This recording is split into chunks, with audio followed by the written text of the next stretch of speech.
Hi, I am coming at you today from Temecula, California, on a training, a little bit of time before lunch hits. So I decided to go for a walk and talk with you all. What do I want to talk about? I want to talk about reactive hypoglycemia. So ever since I had my gastric bypass, I have had an issue with this. First, it was severe IBS, and I'll get into that a little bit on another video. But once the IBS started to, differentiate itself from the low blood sugar, I became aware there was something else wrong. So I went to the doctor. I told the doctor, I said, hey, I feel like crap after I eat. I said, I feel weak. I feel dizzy. Sometimes I get the shakes. Sometimes just randomly in the middle of the day, it seemed like I would get super sick. I'd feel dizzy and confused and then weak from somewhere deep on the inside. And I'd have to sit down. And then I would notice the sweats. Oh my God, the sweats. So every inch of my body would sweat. Even the parts that never ever sweat before. My kneecaps, the backs of my hands, my fingertips. I would sweat from everywhere, and it was ridiculous. So at first, what it was about was trying to figure out what this thing was that was affecting me. So I went to the doctor and I tell him all this, and the doctor says, you know, it sounds like you might be having trouble with blood sugar. I'm going to give you a blood sugar monitor, and I want you to monitor every time you eat, before and after, and take your blood sugar like 10 times a day. Record everything that you eat and get back to me in 2 months. So that's what I did. I bought a little notebook. I started journaling everything that I ate and how it made me feel after I would eat. So if I ate a sandwich, excuse the noise, if I ate a sandwich, I would then say, okay, so I felt A, B, and C way after I ate the sandwich. And then an hour later, I would take my blood sugar and I would say I feel A, B, and C way, at this time my blood sugar. Sometimes I would take my blood sugar when I started to feel like crap.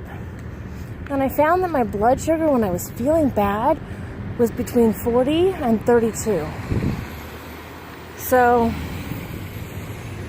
as we all know, anything underneath 40, you risk passing out, which I, of course, have had happen. I'm going to sit here for a minute. So, there's been times where I felt sick and I made records and stuff, and I didn't know what was going on, and that was at this time.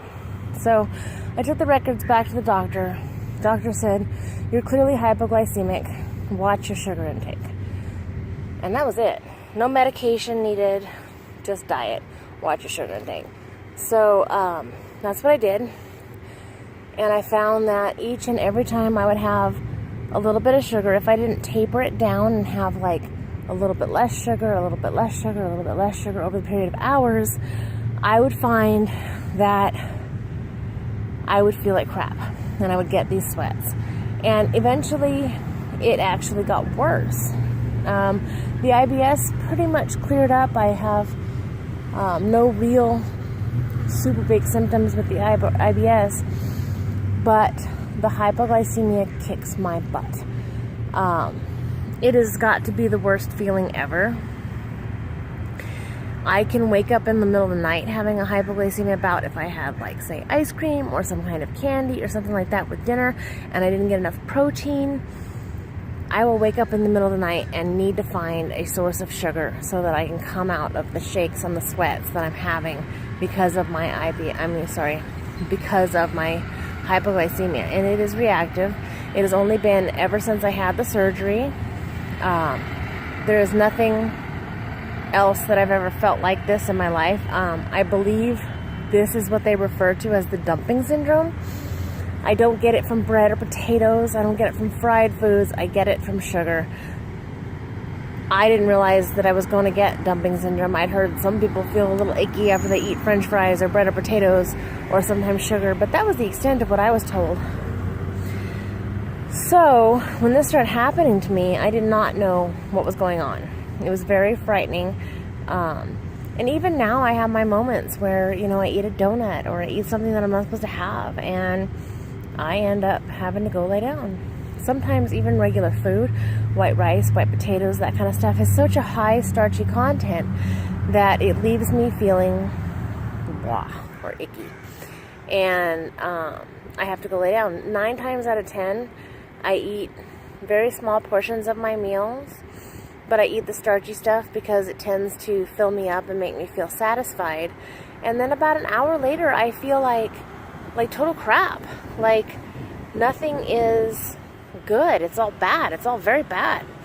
And a lot of times I eat and go to sleep. I wake up, I eat, I go to sleep. I wake up, I do a few things, I eat, I go to sleep. I wake up, I do a few more things, I eat dinner, I go to sleep. I spend a lot of time sleeping because I'm eating the wrong things. I know that I'm eating the wrong things when I eat them, but I have such a strong sugar addiction, such a strong food addiction, such a strong craving, I can't help myself. So despite the counter after effects of whatever's going to happen as a result of me eating these things, I still cannot prevent myself from doing so. Now, what about diets, I hear you say? I can go on a diet. I can lose 5 or 10 pounds, hold it off for a good 2 weeks. After that, I got no willpower. 2 weeks is my limit. I hit that, and suddenly I gotta have everything I missed, and I just load up on every single thing I feel like I missed out on. It's like I hold a memory bank. I missed this fried chicken. I missed this cheesecake. I missed this banana cream pie. So on the day that I say, you know what, screw all this, I'm gonna go have what I want, I have the chicken, I have the banana cream pie, and I have the cheesecake. Except I have it all at once, and then I have to go sleep because I feel like crap. So if anybody else is going through this, please hit me up at the comments and tell me what your experience is. If you have any questions, please hit me up below. Don't forget to hit the like button if this has been helpful to you. Hit subscribe and join me. If you ding that bell, you'll get notified every single time, each and every time I upload a video. So I hope that this has been helpful to you. I don't know if I'm going to attach any bonus footage. Watch for that. Otherwise, blessed be.